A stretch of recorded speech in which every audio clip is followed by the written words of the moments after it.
आपने देखा, आपको कैसा लगा?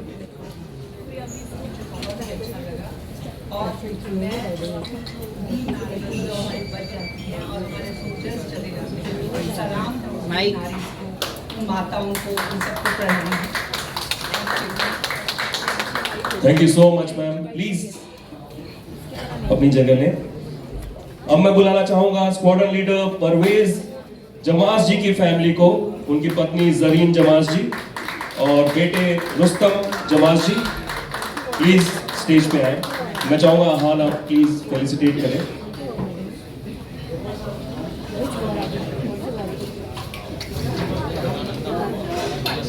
It's a fun fact अगर आपको ट्रिविया पसंद है। Varun talked about the animals. There is a fact that a donkey had won a Veer Chakra, and the donkey's name was Pedongi. And we can look into that history. My father also won a Veer Chakra, her husband, in the same war on the eastern side. But a very good fact in 71 war.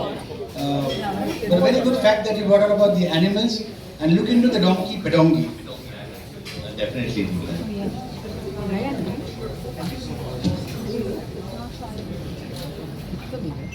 जोरदार तालियां जरीन जी और रुस्तम जी के लिए। जरीन जी, आपसे भी जानना चाहेंगे, ये ट्रिब्यूट ट्रेलर आपने देखा अभी। Thank you for inviting us here first, and I really appreciate the celebrity fraternity taking so much interest in bringing out these movies and creating an awareness for the younger generation.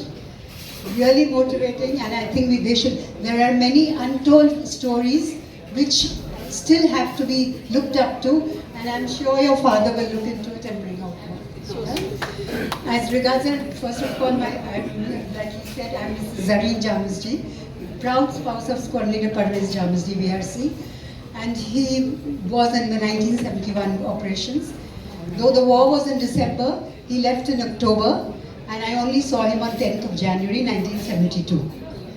After that, what happened? I don't know. Of course, his memoirs are there, but that's a different story. I really would like to appreciate that. Please do bring out these movies, motivate everybody. And this trailer we saw was very emotional, nostalgic, and motivating. Thank you so much. Thank you so much. Rustam जी, आपकी क्या यादें हैं, आप अगर share करना चाहें परवेज साहब के बारे में please. So, is the camera? The camera. Okay.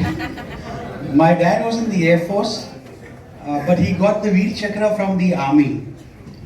So there's a bit of a story there. In July of 1971, he was deputed to something called the ARC, or the Aviation Research Center, which is a covert arm of the air. And through ARC, he was deputed to something called the Special Frontier Force. And this was on the east side. The war was on the east side, you're on the Bangladesh side, the East Pakistan.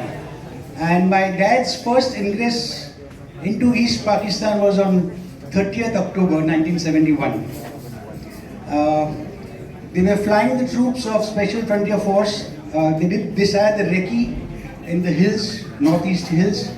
And he was shot on the 11th of December or 9th of December, I mix up now, where his the anti-aircraft shrapnel went through his calf. And he flew the next day because the ARC operations had to continue.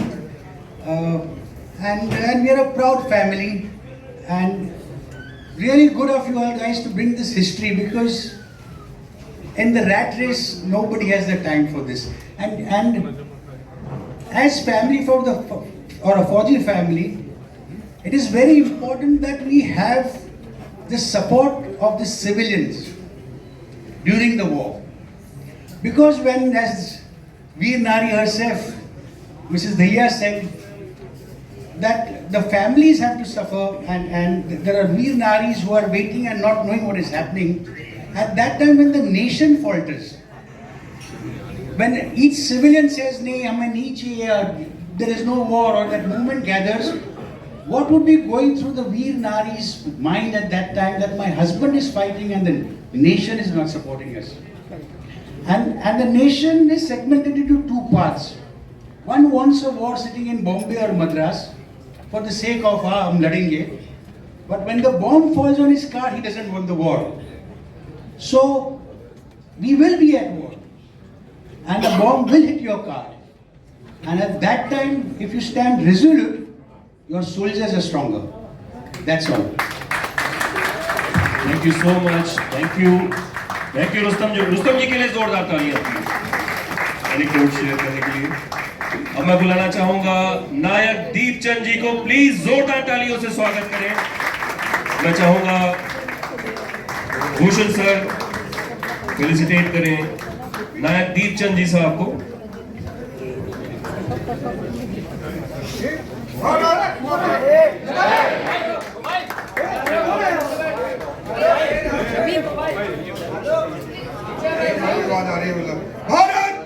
की जय, भारत माता की जय, भारत माता की जय, वंदे वंदे वंदे। जोश कम नहीं उड़ाती जब तक हम यहाँ पर हैं। दीपचंद जी, आपने भी इस the Braves of the soil tribute trailer को अंदर देखा, और ट्रेलर देखने के बाद क्या कहना चाहेंगे?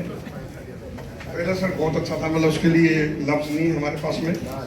सबसे पहले एक सेकंड के लिए मैं मैम आपको भी, दत्ता साहब को पलटन, मैं देवलाली कैंप आर्टलरी से हूँ, वहाँ पर पलटन बनाई थी, तब मुलाकात हुई, मगर फोटो अभी तक नहीं मिले हमारे को।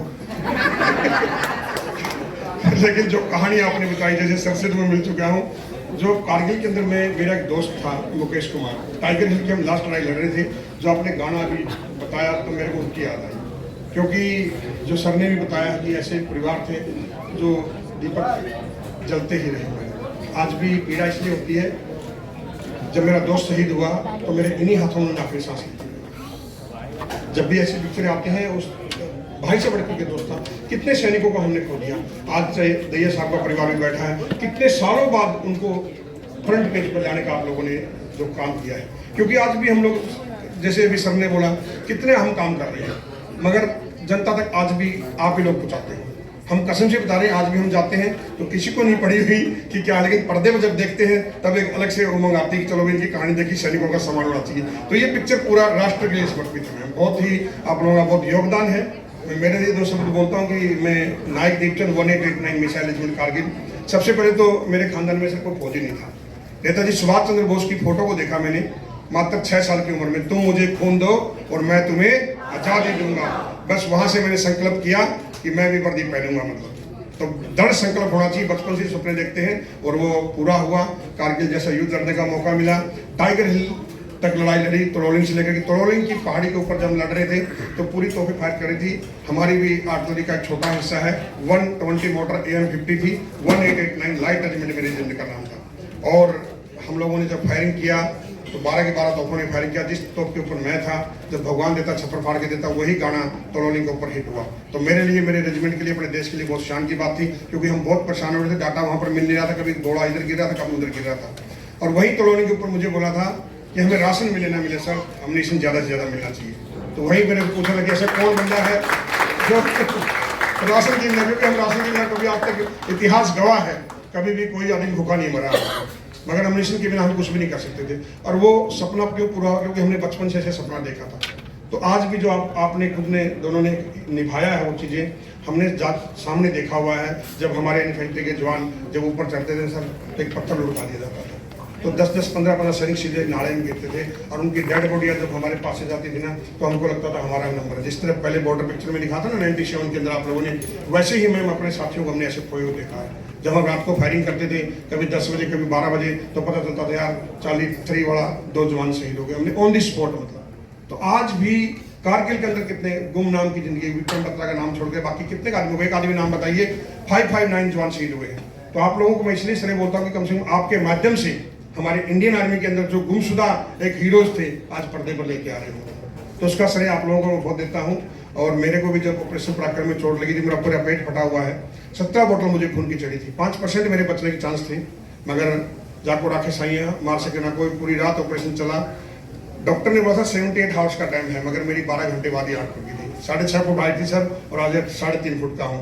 मगर आज भी चाहे हाथ पाँव होना हो, चाहे हाथ पाँव होना हो, बची जिंदगी में हौसले काफी है।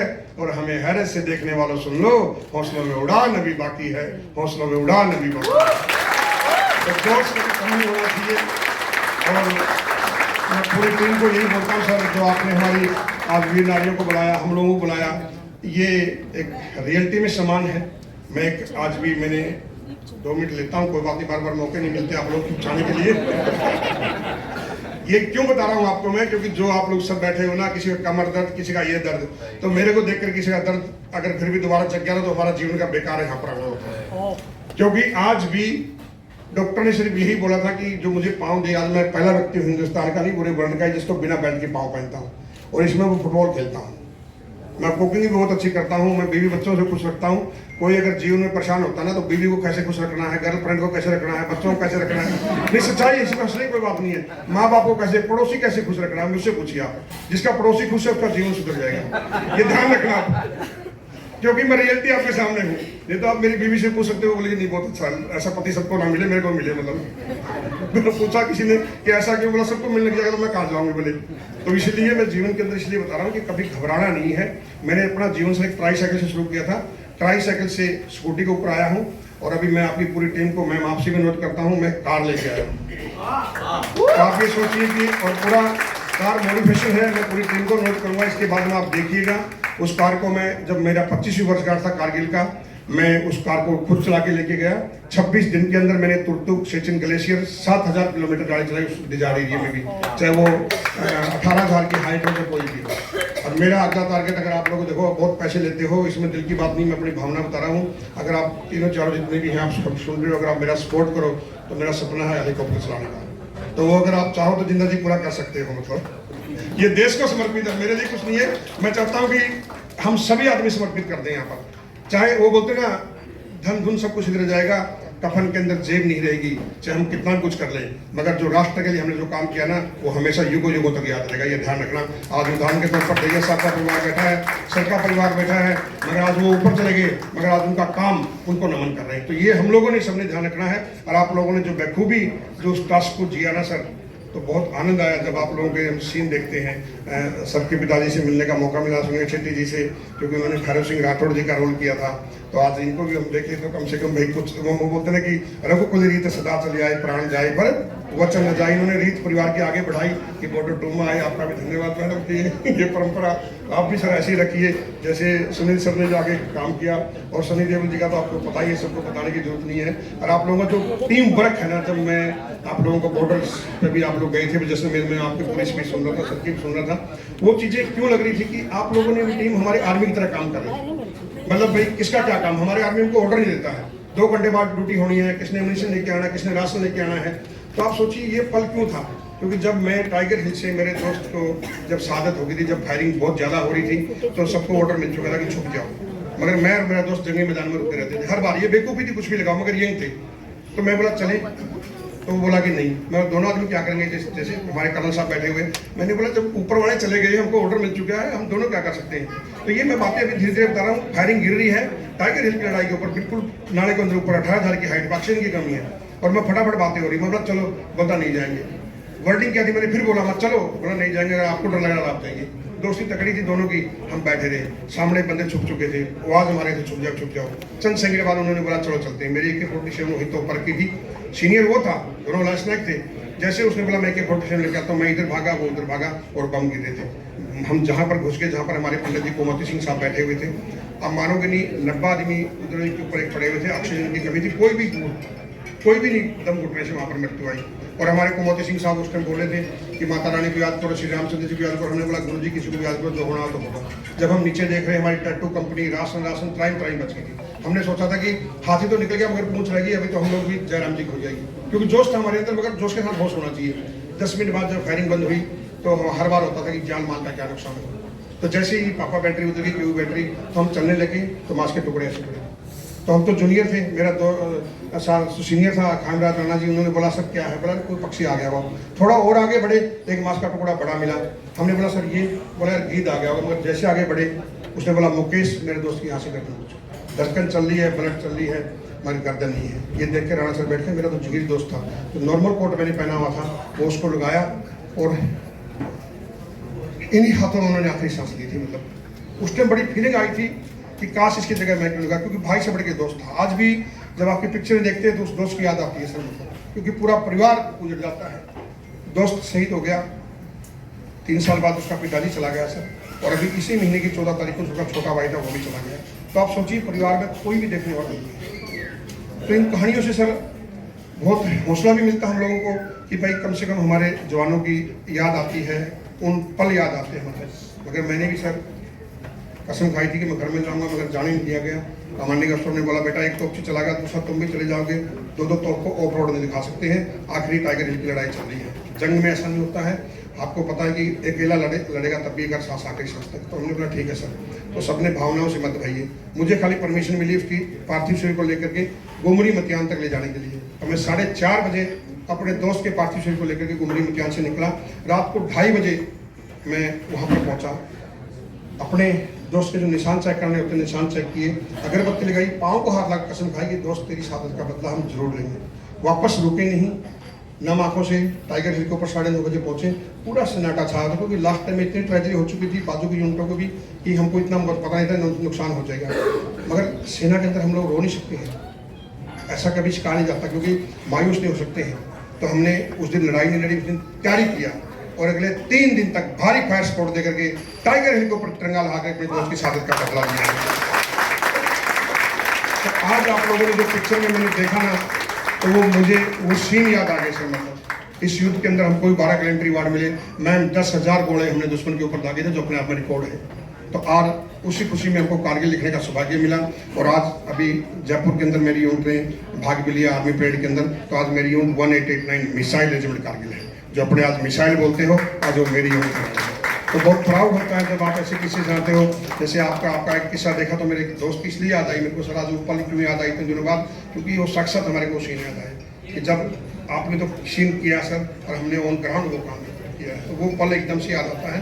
इतना आप लोगों को धन्यवाद बोला जाए, बहुत बहुत धन्यवाद है। मैम आपसे भी अनुरोध है, जिस तरह आज परिवारों को बुलाया, तो मैं चाहता हूँ जब भी इसका ओपनिंग हो पिक्चर का उस दिन भी आप परिवारों को बुलाइए, जिससे कि आपको भी मैसेज मिलेगा और जिसके लिए हम काम कर रहे हैं एक राष्ट्र के प्रति मैसेज मिलेगा। बहुत बहुत धन्यवाद।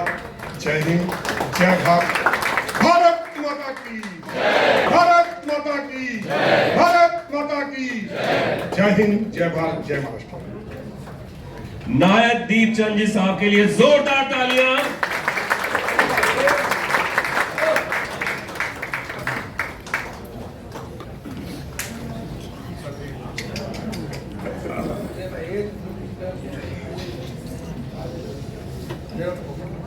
दीपचंद जी प्लीज आए आप।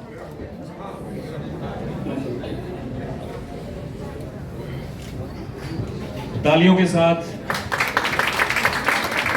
नायक दीपचंद जी। और अब हम बुलाना चाहेंगे वीर नारियों को। वीर नारी